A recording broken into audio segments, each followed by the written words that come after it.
So this is how you can fix your Apple ID not being able to add a card into it.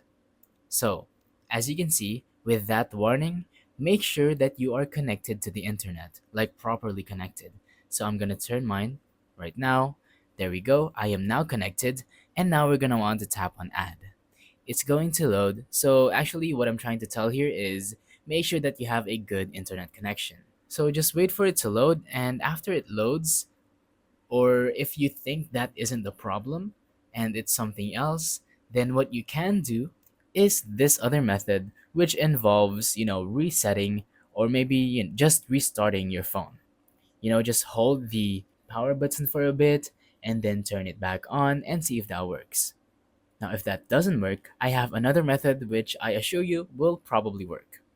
So, what you're going to want to do is go to your settings, and once we're here, you're going to want to tap on your iCloud. So, as you can see at the bottom of the screen, you're going to want to tap on sign out. But don't worry, after you do that, you're going to have to sign back in.